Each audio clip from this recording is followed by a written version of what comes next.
नमस्कार, मैं हूं तुषार और आप देख रहे हैं खबर 100। आइए रुख करते हैं आज की खबरों की ओर, पर उससे पहले एक नजर आज की हेडलाइंस पर। बच्चों की खरीद फरोख्त करने वाले गिरोह का भांडाफोड़। पुलिस ने चोरी की 5 मोटरसाइकिलें सहित आरोपियों को किया गिरफ्तार। महिला मैनेजर ने प्रेमी के साथ करोड़ों लूटे। स्कूल फीस विरोध में सेंट पॉल स्कूल के बाहर अभिभावकों ने किया प्रदर्शन। एंकर 21। उज्जैन के कोठी रोड स्थित बृहस्पति भवन में शनिवार को आपदा प्रबंधन की महत्वपूर्ण बैठक आयोजित की गई। बैठक में प्रदेश के उच्च शिक्षा मंत्री डॉक्टर मोहन यादव, भाजपा सांसद अनिल फिरोजिया, पूर्व मंत्री व वर्तमान विधायक पारस जैन सहित कलेक्टर, एसपी व अन्य प्रशासनिक अधिकारी मौजूद रहे। शहर में लगातार बढ़ रहे कोरोना संक्रमण को रोकने के लिए बैठक में कई प्रकार के महत्वपूर्ण निर्णय लिए गए।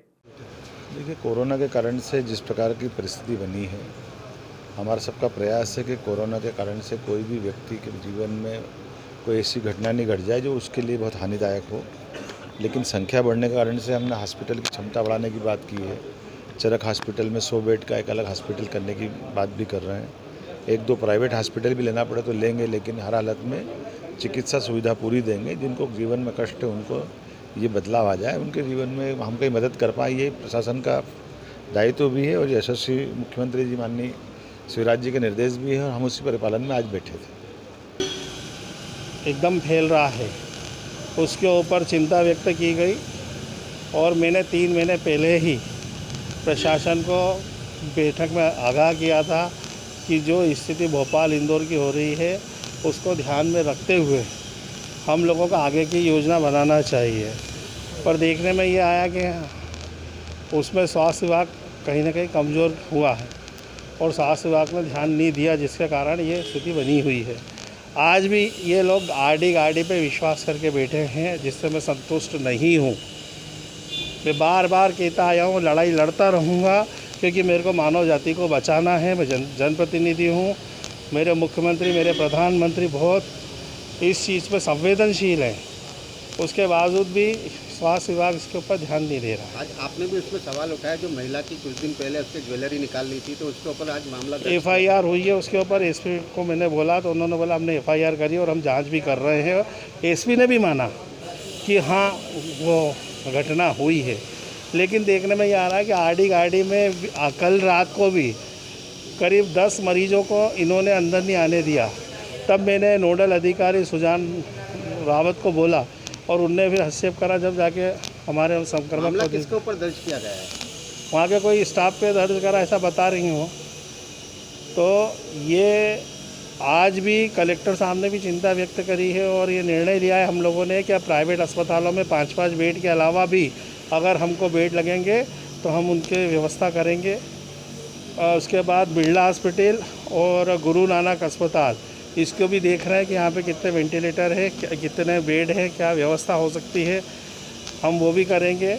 मैंने एक सुझाव और दिया है कि नागदा में बीमा अस्पताल एक नई बिल्डिंग बनी है जिसमें पूरे इक्विपमेंट्स भी हैं, लेकिन उसका वो भी उपयोग नहीं हुआ है, तो हम बरनागर, नागदा, खाचरोद के लिए उसको भी ले सकते हैं। उसका निरीक्षण करने के लिए भी मैंने निर्देशित किया है। 2 साल से साइबर अपराध से जुड़े आरोपी आखिरकार पुलिस के हत्थे चढ़ ही गए। आरोपी फर्जी नाम पते से सिम को एक्टिव कर दूसरे राज्यों में शिकारों को तलाश करते थे और ठगी की वारदात को अंजाम देते थे। साइबर सेल से आरोपियों को गुना में गिरफ्तार किया है।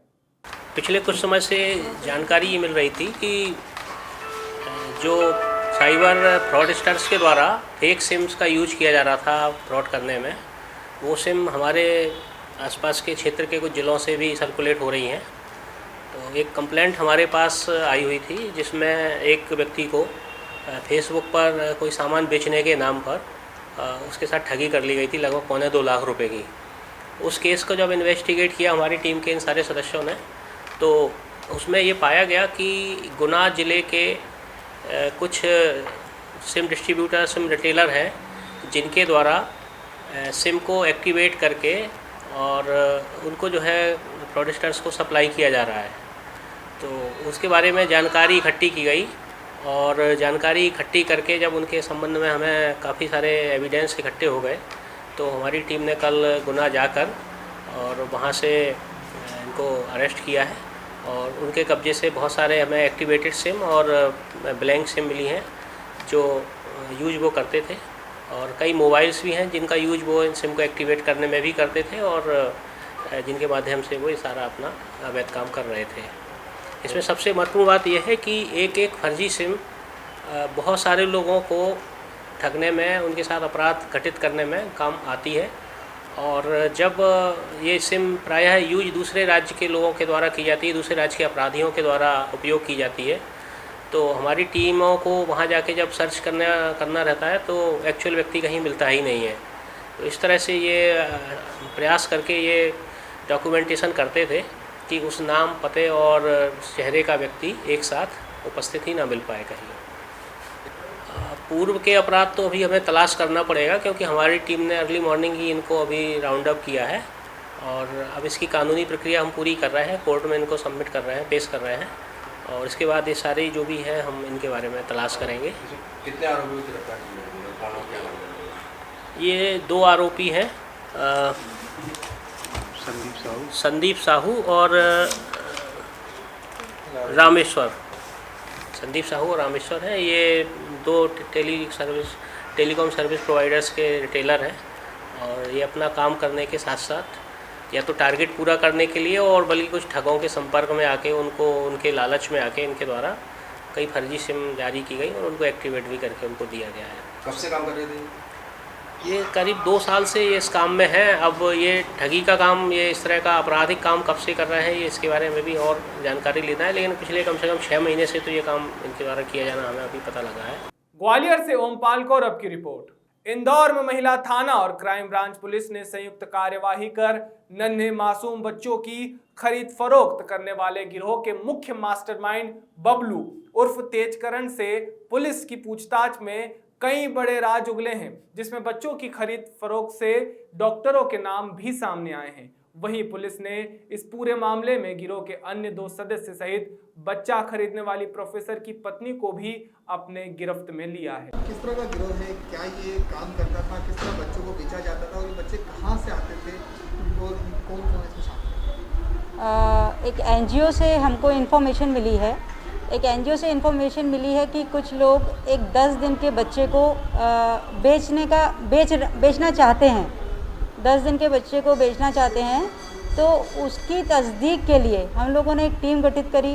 क्राइम और पुलिस ने मिलकर एक टीम गठित करी, जिसकी सूचना की तस्दीक पर से हम लोग मौके पर पहुंचे। मालवा मिल में 2 व्यक्ति खड़े हुए थे जिनको मौके से गिरफ्तार किया गया, जिनका नाम पता पूछा। उन्होंने अपना नाम, एक महिला थी जिसने अपना नाम शिल्पा बताया और एक पुरुष जिसने अपना नाम तेजकरण बताया। उन दोनों को मौके से गिरफ्तार किया गया। उनके साथ एक छोटी बच्ची थी, वो 10 दिन की बच्ची थी, जिसको लेकर थाने पर आए और उसके बाद उस बच्ची को सीबीसी के माध्यम से अपन ने एमबाइच हॉस्पिटल में उसको मेडिकल करा के रखाया गया है। और शिल्पा और तेजकरण से हमने पूछताछ की है और हमने उनको न्यायालय में पेश किया था और वहाँ से हमने उनका पीआर लिया हुआ है कि उनसे और पूछताछ करें कि इस गिरोह के पीछे और कितने लोग हैं। आज क्या सफलता है, आज क्या इनके द्वारा पूछताछ? शिल्पा और तेजकरण से हमने पूछताछ करी है, जिसमें उन्होंने 3 लोगों का नाम और बताया है, जिसमें शिल्पा द्वारा और बबलू उर्फ तेजकरण द्वारा बताया गया कि इसमें डॉक्टर शर्मा शामिल हैं, डॉक्टर पवन शामिल हैं और डॉक्टर शर्मा के माध्यम से मधु के द्वारा हमने 1-2 महीने पहले भी एक बच्चे की डीलिंग करी थी 1,20,000 रुपये में, और 2 साल पहले भी हमने एक डील करी थी, वो भी 1,20,000 की थी और वो बच्चा भी हमें शर्मा के माध्यम से मिला था। तो शर्मा का नाम बताया इन्होंने, कोई डॉक्टर रमाकांत शर्मा हैं, उनकी तलाश अभी जारी है, और डॉक्टर पवन, उनकी भी तलाश अभी जारी है। मैम, ये आज कितने आरोपियों को गिरफ्तार किया गया है, इनकी क्या भूमिका थी? आज हमने 3 आरोपियों को गिरफ्तार किया है। मधु उर्फ महराज,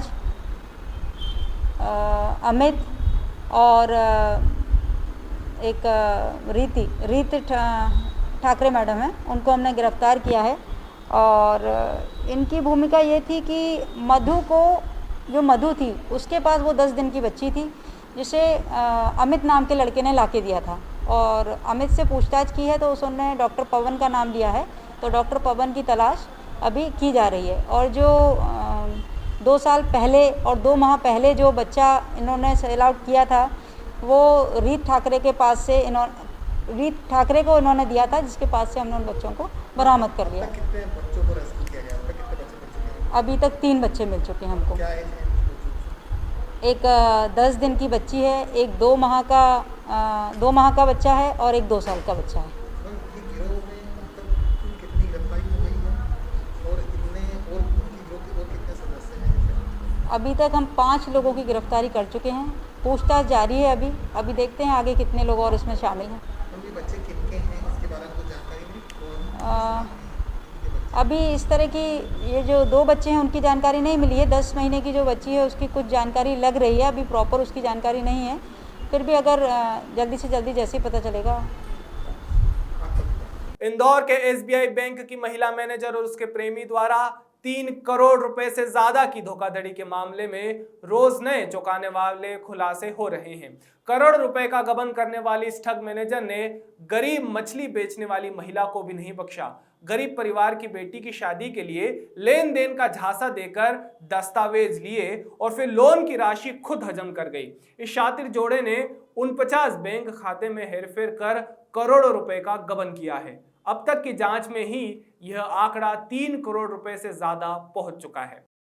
सर बताएं, एसबीआई की मैनेजर द्वारा इतना बड़ा धोखाधड़ी मामला, कितने आरोपी है और इसमें अभी आगे क्या कार्रवाई की जाएगी? देखिए, प्रथम दृष्टया तो अभी 2 लोगों के खिलाफ हमने नामजद एफआईआर की हुई है और इन्वेस्टिगेशन के दौरान जो भी तथ्य आएंगे उसके हिसाब से आरोपियों की संभावना है कि बढ़ेंगे। मामला क्या है, किस तरीके के जो लोग हैं उनके साथ फ्रॉड करते थे? एसबीआई पर लोग बहुत भरोसा करते हैं, बावजूद इसके लोगों के साथ फ्रॉड किया गया 2 करोड़। एसबीआई के जो प्रबंधक हैं, जो हमारे आरोपी हैं, उनके द्वारा इसमें एक तो बैंक का ही जो पार्किंग अकाउंट एक होता है उसमें फ्रॉड करके और पैसे उनका निकाला गया है। साथ ही लोन के मामलों में दस्तावेज संभवतः वो फर्जी हैं और उसके आधार पर लोन स्वीकृत किया गया है और लोन स्वीकृत करके वो उनके व्यक्तिगत खाते हैं, इनके जो गिरोह के उनके खाते में पैसे डालकर वो पैसा निकाला गया है। इसमें कौन है इसमें आरोपी, कौन बना है? इसमें जो बैंक के प्रबंधक हैं और एक आरोपी, और नाम क्या? नाम श्वेता सुरेवाल हैं और कौस्तुभ नाम का एक आरोपी बना हुआ है। इसमें कई ऐसे लोग हैं मुद्रा लोन लेने पहुंचे, गरीब हैं, लेकिन उनका मुद्रा लोन तो उन्हें नहीं मिला। बाद में पता चला, जांच में सामने आया गया ऐसे कई लोगों के बाद में। इसमें जो प्रथम दृष्टया हमको जो हमने पाया है उसमें जो लोग वहाँ पर लोन के लिए अप्लाई करते थे उनको लोन नहीं मिलेगा ये कह के उनको लौटा दिया जाता था और उनके जो दस्तावेज हैं उन दस्तावेजों का भी इसमें कई मामलों में प्रयोग करके और लोन स्वीकृत करके अपने निजी हित में उनके द्वारा लिया गया।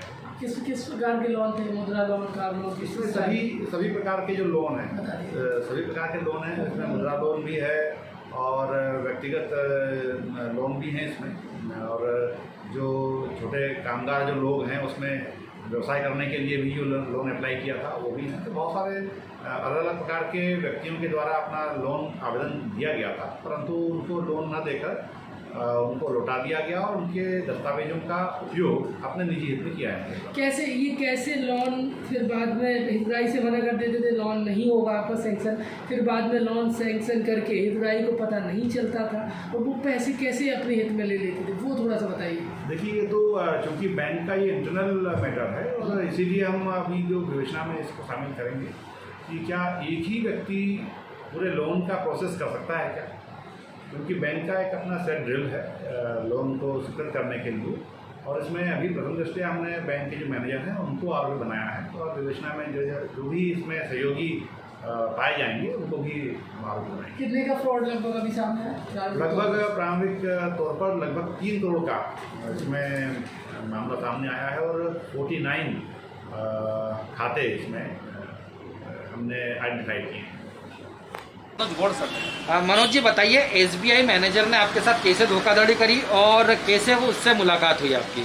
सर मेरे को मछली लेना आते थे, वो मेरे से बोलते हैं कि आपको लोन वगैरह चाहिए, पर्सनल लोन वगैरह। तो मैंने हाँ सर मेरे को चाहिए। तो बोले काहे के लिए चाहिए? मैंने सर मेरे को बिजनेस के लिए भी चाहिए और मेरी बेटी की शादी थी। तो मैंने 5 लाख का उनका लोन का ऑफर करा था उन्होंने मेरे को, 1 लाख का लोन करवा देंगे। तो उन्होंने मेरे कागज़ मांगे, मैंने मेरे कागज़ भी दिए और बोले आपकी वाइफ की भी कागज़ लगेंगे। तो मेरे वाइफ के भी कागज़ दे लिए उन्होंने। मेरे को मालूम नहीं था कि मेरी वाइफ के कागज़, मेरे को परेशान कर दिया उन्होंने। कम से कम 4-5 महीने उन्होंने राउंड लगवाया वहाँ बैंक में। मैं थक गया जा जाके। फिर मैंने बोला चलो नहीं करवा रहा मेरे को लोन। तो उन्होंने मेरे कागज़ रख लिए, मेरे को दिए नहीं। बोला ठीक है तुम्हारे कागज़ तो फाइल लगी हुई हम दे देंगे ला के। उसके बाद मेरी वाइफ के और मेरे कागज़ उनके पास ही थे। उन्होंने कब, मेरे को मालूम ही नहीं पड़ा मेरा लोन कब हो गया। वो तो बाद में जब मैडम पुलिस वाले मेरे घर आए, जब मेरे को मालूम पड़ा कि मेरा वाइफ के नाम से लोन हो गया। कितने का लोन हुआ था? 4,95,000 ऐसा कुछ का लोन हुआ था। उसमें हमारे सब फर्जी उन्होंने साइन आइन करी मेरी वाइफ की और उन्होंने लोन करवा लिया था। कितने का लोन किया था? अरे कौन आता था आपकी दुकान पे? मैडम आती थी और उनके साथ एक और थे, उनके साथ एक और मैनेजर। वो मछली लेना आते थे मेरे से, उन्होंने मेरे को दिया था ऑफर लोन का। अच्छा, तो दोनों के नाम से लोन हुआ क्या वैसा? नहीं, मेरी वाइफ के नाम से हुआ है। अच्छा, क्या नाम है? रेखा गौड़। अब उसके बाद आपको जब EOW बुलाया गया था तो क्या अभी तक आरोपी पकड़ा है या क्या बताया? नहीं, मैम ने बोला था मेरे वहाँ पर बयान हुए मेरी वाइफ के मेरे, और उन्होंने फिर उसके बाद बोला कि ठीक है, बोला हम उनको जब्ती कर लेंगे, यही बोला गया उन्होंने। अच्छा, लोन की कोई किस्त विस्त आ रही है या अभी क्या है? नहीं, कुछ नहीं। मेरे कहते तो मैम का फोन आया था, उसके बाद मैंने जाकर बयान दे दी थी, उसके बाद कुछ नहीं हुआ हमारा। मध्य प्रदेश में होने वाले उपचुनाव को लेकर दोनों ही दल द्वारा जुटाई जा रही भीड़ से कोविड-19 जैसे संक्रमित वायरस से अब आम व्यक्ति डर सा गया है और यही कारण है कि उसे न्याय लेने के लिए उच्चतम न्यायालय जाना पड़ रहा है। इंदौर के उच्च न्यायालय में एक जनहित याचिका लगाई गई है जिसमें दोनों ही दलों के नेताओं पर रासुका लगाने की मांग की गई है। यह PIL कमल भागवत जी, जो कि एक सामाजिक कार्यकर्ता हैं, उनके द्वारा दायर की गई है मेरे माध्यम से। इस PIL में हमने सभी सोशल गैदरिंग्स जो कि जिन कॉन्स्टिट्यूंसीज में उपचुनाव होने हैं वहाँ पर की जा रही हैं पॉलिटिकल बेनिफिट्स के लिए, just for the purpose of प्रचार, चुनाव प्रचार को लेकर के इस तरह की गैदरिंग्स को अंजाम दिया जा रहा है, बड़े आयोजन किए जा रहे हैं। और जैसा कि अभी अपन करंट सिचुएशन में देख सकते हैं, सावेर में विशाल कलश यात्रा निकाली जा रही है जिसमें हज़ारों की संख्या में महिलाएं भी हैं और बच्चे भी शामिल हैं, मासूम बच्चियां हैं उसमें। उनकी जान के साथ साफ साफ खेला जा रहा है, जो कि अगर ये तत्काल रोकी नहीं गई तो कोरोना स्प्रेड होगा और कोरोना सिर्फ वहाँ तक सीमित नहीं रहेगा, क्योंकि सावेर विधानसभा महानगर इंदौर से लगी हुई है, तो ये इंदौर में भी फैलेगी और साथ ही ये देशव्यापी भी हो सकती है। जैसा कि हमने देखा निज़ामुद्दीन मरकज़ वाला जो इंसिडेंट हुआ था, उस वक्त टोटल कोरोना काउंट पूरे देश में 5000 से कम था। आज जब संख्या लाखों में पहुंच गई, इंदौर की तो इनफैक्ट सबसे ज़्यादा वर्स्ट सिचुएशन है। इंदौर में highest corona rate, death rate है, हाईएस्ट एक्टिव केसेस हैं, हाईएस्ट अभी तक जितने भी MP में हम देखें सभी ज़िलों में सबसे ज़्यादा वर्स्ट कंडीशन अभी इंदौर की है। और इंदौर के पास ही सावेर विधानसभा में ऐसा आयोजन किया जा रहा है। हमारे नॉलेज में ऐसे करीब 50 गांव हैं सावेर तहसील के जहां पर कि ये यात्रा निकाली जा रही है और इस यात्रा को किसी भी तरह से इनके खिलाफ एक्शन नहीं लिया जा रहा। जैसे कि खजराना में जब मुहर्रम ताज़िये वाला जो इंसिडेंट था जिसमें 16 लोगों के खिलाफ रासुका के अंतर्गत कार्रवाई की गई थी, इस तरह की कोई कार्रवाई नहीं की जा रही है इनके अगेंस्ट, जो कि की जानी चाहिए। ये साफ साफ लोगों की जान के साथ खेल रहे हैं। इनको सिर्फ एक वोट बैंक और एक पॉलिटिकल बेनिफिट के लिए ये सबकी जान खतरे में डाल रहे हैं, जो कि बिल्कुल भी लिमिटेड रहेगा नहीं सर। ये इंदौर तक ये सीमित नहीं रहेगा, ये राष्ट्रीय स्तर पे जाएगा, क्योंकि हज़ारों की तो इनकी सिर्फ गैदरिंग्स हैं। तो जब ये हज़ारों की गैदरिंग्स कर रहे हैं तो कोरोना अगर फैला तो किस स्तर पे फैलेगा, इसका हम इसकी कल्पना तक नहीं कर सकते हैं। इसमें आप और हम सभी रिस्क से एक्सपोज हैं। सर मुझे इसलिए ऐसा लगा कि मेरे देखते हुए कांग्रेस पार्टी द्वारा कई आयोजन किए गए जिसमें सारे नेताओं के ऊपर कार्रवाई की गई, गिरफ्तारियां भी हुई, जेल भी गए क्या। और यही कार्यक्रम खजराना क्षेत्र के अंदर भी मुहर्रम का हुआ था जिसमें 16 लोगों के ऊपर जिला बदर की कार्रवाई हुई। इसको देखते हुए मुझे लगा कि भोपाल में, ग्वालियर में अधिवेशन हुआ बीजेपी का, जब कोई कार्रवाई नहीं हुई। उसके बाद इंदौर में भी मुख्यमंत्री जी ने एक कार्यक्रम किया गया जिसमें भंडारे जैसी योजना से लोग चिपक के खाना खा रहे हैं और सोशल डिस्टेंसिंग का पालन नहीं कर रहे हैं।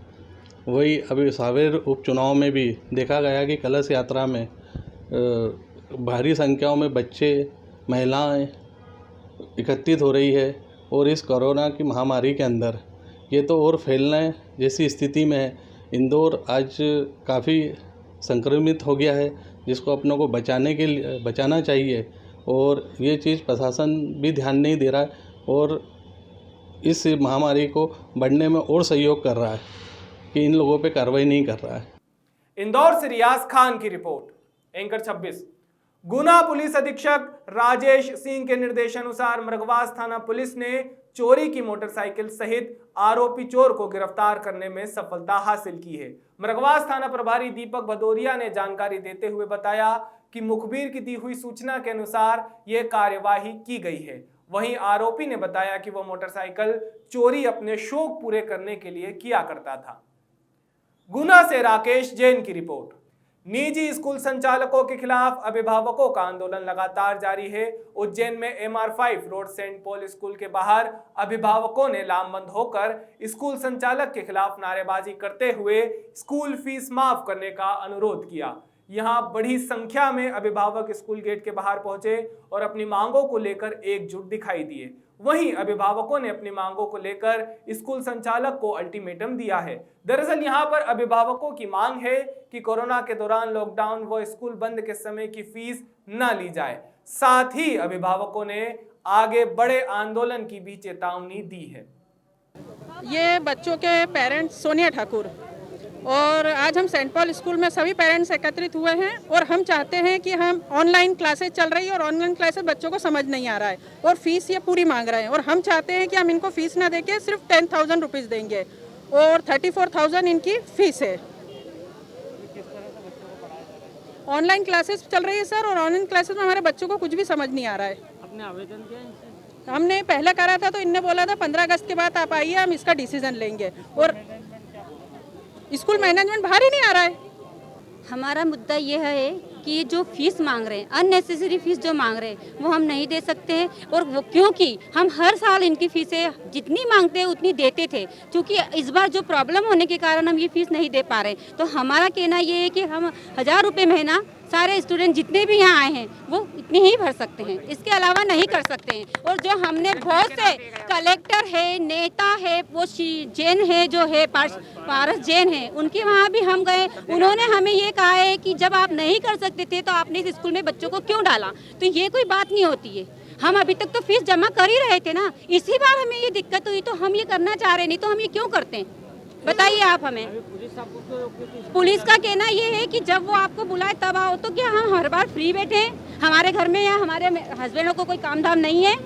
सब यहाँ दिन भर यहीं आके यही काम करेंगे। आप उन्हें हमें 15 तारीख का टाइम दिया था, तब भी इन्होंने आज तक कुछ नहीं करा। जब क्या किया, आज हम आए और हमारा जो ग्रुप बना हुआ है इसमें इन स्कूलों की टीचर्स भी है, उन्हें पता रहता है, वो इन सबको बता देती है स्कूल में कि हम किस दिन आने वाले हैं और किस दिन नहीं आने वाले। उन्हें आज का पता था, चूँकि फिर भी ये लोग नहीं है आज और हमसे बात करने के लिए कोई तैयार नहीं है यहाँ पे।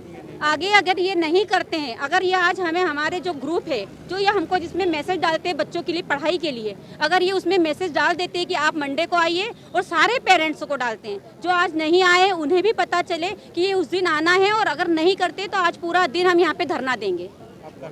मेरा नाम सोनाली जाधव है और अगर ये मैसेज डालेंगे स्कूल के पूरे ग्रुप में तो ही हम यहाँ से जाने वाले, वरना नहीं जाने वाले। आज हमें दिन भर क्यों ना हो जाए। मयंक गुर्जर की रिपोर्ट। अभी के लिए केवल इतना ही, लेकिन ताजा खबरों के लिए देखते रहिए खबर 100, जनता की बुलंद आवाज।